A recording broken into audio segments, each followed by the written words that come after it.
Imagine waking up on a morning in 2050. The weather is nothing like what we know today. Schools are closed due to a heat wave so intense that children must stay home, and the air conditioner has to stay on all day to avoid suffocating in the unbearable heat. But when the heat reaches extreme levels, even air conditioning can't help. Picture a day when stepping outside can burn your skin within minutes. This isn't a science fiction story. It could be the reality awaiting us.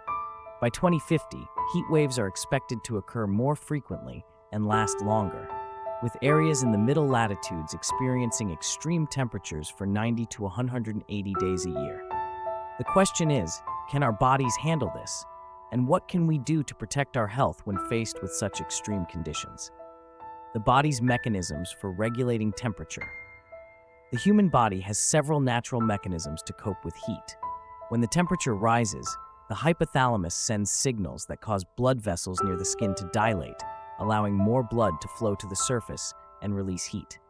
At the same time, our sweat glands are activated to produce sweat. When sweat evaporates, it cools the body, helping to regulate its temperature. However, these mechanisms only work well under ideal conditions. When humidity levels rise, the evaporation of sweat slows down and eventually stops, preventing the body from cooling itself efficiently. For instance, on hot summer days in cities like Saigon or Hanoi, you can feel the suffocating heat in the air, even if you're sitting in an air-conditioned room. This is why when both temperature and humidity are high, the body becomes more susceptible to heat exhaustion or heat stroke. Humidity and its effect on the body's cooling ability. To measure the impact of both temperature and humidity, scientists use a scale called the wet bulb temperature. If this temperature reaches about 35 degrees Celsius, the human body can no longer survive because sweating won't cool the body effectively. When the wet bulb temperature increases due to high humidity, tropical regions and hot areas may become environments where humans cannot survive. Some areas are already reaching this critical threshold. The impact of extreme heat on daily life. When heat waves occur, they disrupt almost every aspect of daily life. Outdoor workers are the first to feel the effects. They suffer from dehydration and muscle cramps due to the heat, which can escalate into heat exhaustion or even heat stroke, a life-threatening condition when body temperature exceeds 40 degrees Celsius. In addition to outdoor workers, vulnerable groups such as the elderly, children, and pregnant women are especially at risk. These groups are more likely to be affected by prolonged heat waves.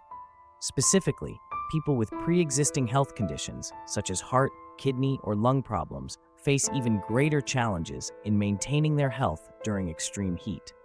A real-life example comes from last summer in Saigon, where the number of patients visiting hospitals due to heat-related illnesses, particularly heart, kidney, and lung issues, spiked. Hospitals in major cities like Hanoi and Ho Chi Minh City often experience overcrowding during the summer months due to the increase in heat-related emergencies. Disruptions to social and economic activities. Beyond direct health impacts, heat waves also disrupt social and economic activities.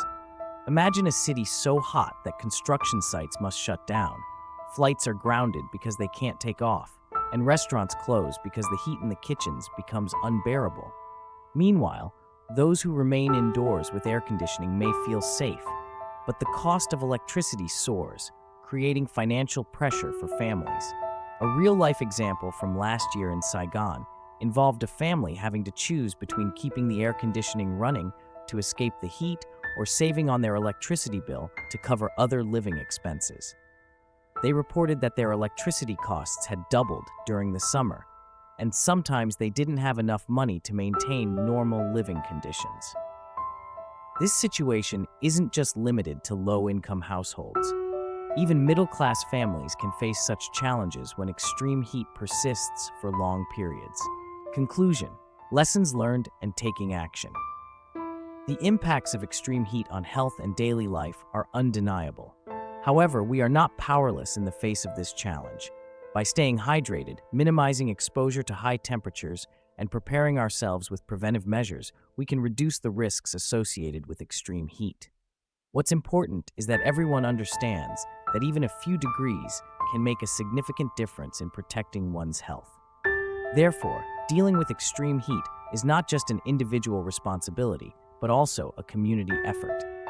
We need to work together to create safer living environments and protect the health of everyone, especially the most vulnerable.